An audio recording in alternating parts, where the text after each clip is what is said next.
और अब खबरों को देखेंगे विस्तार के साथ। खस्ता हाल काला ताजमहल के पहुंच मार्ग को लेकर प्रमुखता से खबर दिखाई थी, जिसका बड़ा असर हुआ है। आरटी हलचल की खबर पर जिला कलेक्टर भव्या मित्तल ने बताया कि जिले में स्थित ऐतिहासिक व पुरातात्विक महत्व की धरोहरों तक पहुंचने के लिए पहुंच निर्माण के लिए पर्यटन विभाग की स्वदेश दर्शन योजना में प्रस्ताव भेजा गया है, जिसमें काला ताजमहल को प्राथमिकता से लिया है। भारत सरकार द्वारा इसकी मंजूरी मिलते ही जर्जर पहुंच मार्गों का निर्माण कराया जाएगा। बात देखी बुरहानपुर मप्र का ऐतिहासिक शहर है। यहाँ बड़ी संख्या में ऐतिहासिक व पुरातात्विक महत्व की धरोहरें मौजूद है। केंद्रीय पुरातत्व विभाग यानी एएसआई द्वारा अपने अधीन ऐतिहासिक धरोहरों व इमारतों के संवर्धन के लिए करोड़ों रुपए खर्च कर रहा है, जिसमें काला ताजमहल भी शामिल है, जो देश विदेश में मशहूर है। लेकिन दुर्भाग्य से बुरहानपुर स्थित काला ताजमहल तक पहुँचने का जो मार्ग है, जहाँ पर वाहन तो दूर लेकिन पैदल चलना भी काफी मुश्किल है।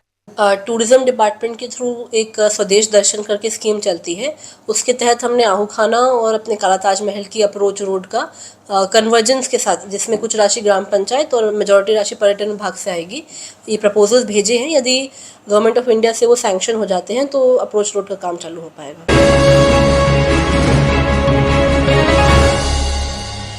बुरहानपुर को कलेक्टर भव्या मित्तल ने एसडीएम कार्यालय का निरीक्षण किया। एसडीएम के साथ बैठकर राजस्व प्रकरण, राजस्व अभियान की समीक्षा की। कलेक्टर भव्या मित्तल ने राजस्व की जो भी योजनाएं चल रही है उसके बारे में भी जानकारी जुटाई। कलेक्टर भव्या मित्तल में निरीक्षण करने के बाद एसडीएम को आवश्यक दिशा निर्देश भी दिए। कलेक्टर महोदय के द्वारा कार्यालय इंस्पेक्शन किया गया, जिसमें राजस्व के प्रकरण, दांडिक के प्रकरण और राजस्व अभियान की समीक्षा की गई। साथ ही राजस्व की जो भी योजनाएं चल रही है उनके बारे में भी पूरी जानकारी ली गई। देखिए, वरिष्ठ अधिकारी अपने अधीनस्थ अधिकारियों कर्मचारियों के कार्यालय का इंस्पेक्शन कभी भी कर सकता है, तो कलेक्टर साहब के द्वारा भी कोर्ट का और कार्यालय का इंस्पेक्शन किया गया।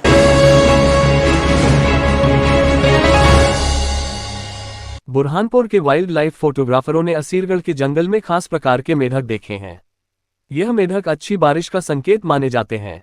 अक्सर कहा जाता है कि गिरगिट रंग बदलता है, लेकिन मेढक भी रंग बदलते हैं। इस बात का दावा wild life photographer Franklin Simon और स्टीफन साइमन ने किया है। हाल ही में इन दोनों भाइयों ने असीरगढ़ के जंगलों में फोटोग्राफी के दौरान हिमाचल में पाए जाने वाले इंडियन बुल फ्रॉग यानी पीले मेंढकों को जंगलों में देखा है। दरअसल जंगलों में बरसात के पानी का जमाव हो गया है। यहाँ पानी में पीले मेंढक की मौजूदगी मिली है। इसके फोटोग्राफ कैमरे में कैद किए हैं। जबकि आमतौर पर मेढक भूरे और मटमैले रंग के होते हैं, लेकिन अब पीले रंग के मेढक सतपुड़ा के असीरगढ़ जंगल में भी दिखाई दिए हैं, जो काफी दुर्लभ हैं।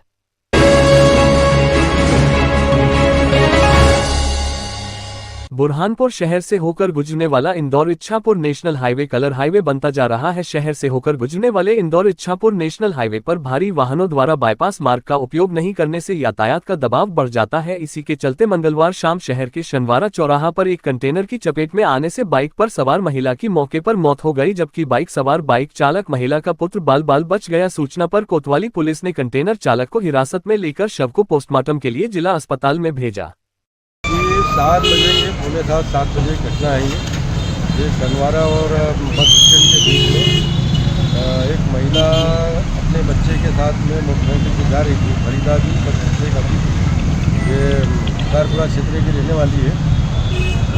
इसी बीच में एक कंटेनर वाहन था लंबा, इसलिए टक्कर लगी उसको, पीछे से साइड से लगी टक्कर। तो महिला जैसे गिरी तो उसके ऊपर से पिछले पहिए में उसके आ गई। पिछले पहिए से उसको चोट लगी है, तो उसको अभी अस्पताल ले जाया गया। अभी अस्पताल अभी पहुँचे नहीं है, अब जाके वहाँ तस्दीक करेंगे क्या हुआ। कंटेनर चालक पकड़ा गया। अब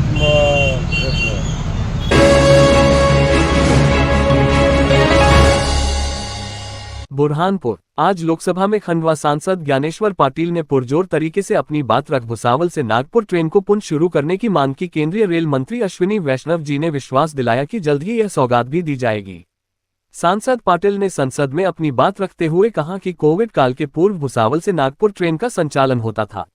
ये ट्रेन 8 जिले तथा 6 लोकसभा क्षेत्र से होते हुए गुजरती थी, जिसमें मेरा खंडवा संसदीय क्षेत्र भी आता है। वर्तमान में जिन 43 ट्रेनों का उल्लेख किया गया है वह भुसावल से अकोला, बनेरा होते हुए नागपुर जाती है, लेकिन मेरे संसदीय क्षेत्र के बुरहानपुर, खंडवा, हरदा, टिमरनी के लिए कोई डायरेक्ट ट्रेन नागपुर के लिए संचालित नहीं है। जो 43 ट्रेनों का उल्लेख किया गया है, वो 43 ट्रेन भुसावल से वाया अकोला, बडनेरा होते हुए नागपुर जाती है, लेकिन बुरहानपुर, खंडवा, हरदा टिमरनी होते हुए कोई भी डायरेक्ट ट्रेन नागपुर के लिए नहीं चलती। इसलिए माननीय मंत्री महोदय से मैं आग्रह करना चाहता हूँ आपके माध्यम से कि जो ट्रेन कोविड काल के पहले चलती थी, ये ट्रेन पुनः चालू होगी तो यहाँ से कैंसर पीड़ित पेशेंट के लिए भी, विद्यार्थियों के लिए भी और बड़ी संख्या में हमारी क्षेत्र से नागपुर के लिए व्यापार के लिए भी व्यापारी जाते हैं, तो इनके लिए आने जाने के लिए ट्रेन काफ़ी सुविधाजनक होगी। माननीय मंत्री जी। माननीय अध्यक्ष जी, माननीय सांसद महोदय ने बिल्कुल सही और अच्छा विषय रखा है। हालांकि भुसावल से नागपुर के बीच में करीब 40 से अधिक गाड़ियां चलती है और जिस ट्रेन का आपने जिक्र किया है वो ट्रेन वाया इटारसी होके जाती थी। चूंकि वाया इटारसी होके जाने के कारण उसकी डिस्टेंस बहुत ज़्यादा थी, करीब 75 किलोमीटर के आसपास एक्स्ट्रा या टोटल डिस्टेंस होती थी। इसके कारण इसमें बहुत कम लोग जाते थे। लेकिन मैं माननीय सांसद महोदय से रिक्वेस्ट करूंगा कि एक बार आपके क्षेत्र की, विशेषकर जो आपने खंडवा और जिस क्षेत्र की बात कही है, उस क्षेत्र के लिए अलग से कोई सुविधा अगर की जा सकती है तो हम दोनों साथ बैठ के अलग से उसकी कोई भी सुविधा, इस ट्रेन के अलावा भी कोई दूसरी अगर व्यवस्था हो तो वो करने पे एक बार साथ बैठ के कर लें।